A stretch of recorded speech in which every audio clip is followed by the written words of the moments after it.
This is the Coast Guard's 47-foot motor lifeboat, and this thing is a beast. It's used for rescuing people in some of the harshest weather conditions around the United States. It can operate in 20-foot breaking surf and up to 50-knot winds.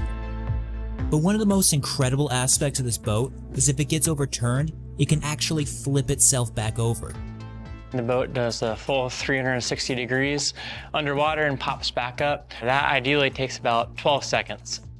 But more impressive than the boat itself are the men and women who are trained to drive this boat through the surf. They're called Surfmen, and they receive their training here at the Coast Guard's National Motor Lifeboat School.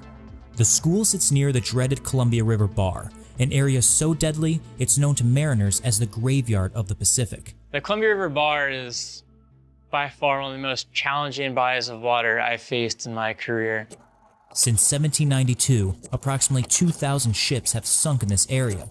But what makes the Columbia River Bar so dangerous? Strong westerly currents from the Columbia River rush out and collide with the currents from the Pacific Ocean, creating extremely dynamic conditions. So you have two massive opposing forces hitting each other, where it's creating an environment that you just really can't create in any other area of responsibility. 9 Coast Guard members from around the nation have come to the school to attend the Elite Surfman Course. The Surfman Course is the culmination of years of a boat driver's career. It can take upwards of 6 years for a person to gain the experience that'll earn them that certification. So what we can offer them here is the opportunity to come and for 4 weeks of their life, do nothing but drive in those conditions. I wanted something with a little more drive and challenge. They sort of tell you it's the highest qualification you can get as a boatswain's mate, and that's what I wanted to do. There's a little bit more layers than just driving a boat when you're talking about a surfman, especially in the Coast Guard. It's a lot of rich history behind it, a lot of great rescues. Hopefully I get to be part of a rescue someday that makes it down into history and keep bringing credit upon Coast Guard surfmen. These badges are called Surfman Checks, and they represent every surfman, going all the way back to the U.S. Life-Saving Service. Back in those days, surfmen used boats that looked like this, and wore rain gear and cork life jackets. It's a stark contrast to the more advanced gear worn today. We all wear 3 layers, a wicking layer, an insulative layer, and then a layer to keep us dry. But the most important things that we can wear are those additional safety items like our life jackets, our pyrotechnics, and things like our helmets and our heavy weather belt. The heavy weather belt allows the boat crew to stay connected to the boat if it's struck by a breaking wave or even flipped over while operating in areas like this, called a surf zone. These are the treacherous areas where students train. You're definitely out of your comfort zone all the time. These conditions are bigger than almost anywhere else, and we got to get out and really get into it. Surf zones begin forming far off the coast in what are called deep water waves. As the waves approach shore, they interact with the coastline, slowing them down and pushing all the wave's dangerous energy up and forward, until it breaks. The primary objective of a surfman is actually wave avoidance. However, we know that you're not going to be able to get into a zone and prosecute a mission while completely avoiding every wave in the zone. So we practice and teach our students how to encounter those waves. While working in a surf zone, surfmen will do what is called squaring up, which means positioning the bow of their boat toward the incoming waves. But in order to move through the zone, the boat crew must move parallel to the surf, which can be a treacherous task. Surfmen view waves like this. You have the peak in the center and 2 shoulders called near side and far side, depending on their distance from the boat.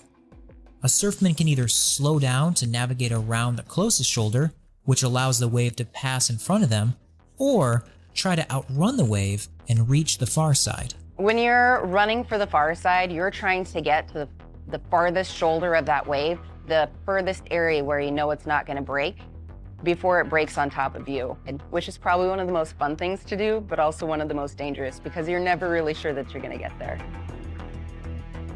Every student is issued a media package containing a camera and editing software. What that allows us to do is provide immediate feedback on the boats, but also go back and analyze mistakes or good things that were done on the boat that day and really point out how they can change or improve upon their performance. Well, in this video, we made the decision to run for a far shoulder, and it wasn't the right call. There wasn't enough time for us to outrun that wave, and we ended up going with the wave a little bit, but that's all part of it. Not every read is going to be a perfect read, and you have to be able to move from that and make the corrective actions. The students trained all the way up until the day of graduation, and it was on that final day that something crazy happened. Mayday, mayday. Ship's gonna sink, yo. The compass isn't working. The boat crews were notified of a potential mariner in distress near their location. I think I might be taking on water. It was decided that we were going to go investigate, see what was going on. It started with 14 to 16 foot swell, sort of amped up to 18 to 20 foot with breaks. We were able to get on scene and figure out that there was one person on board who did not have a life jacket.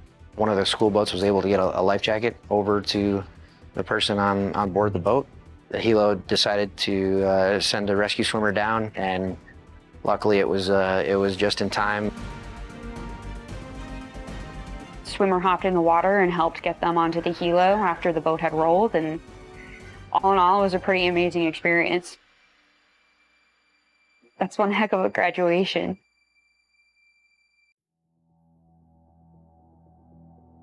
Yeah, there was no better way really to end this surf class.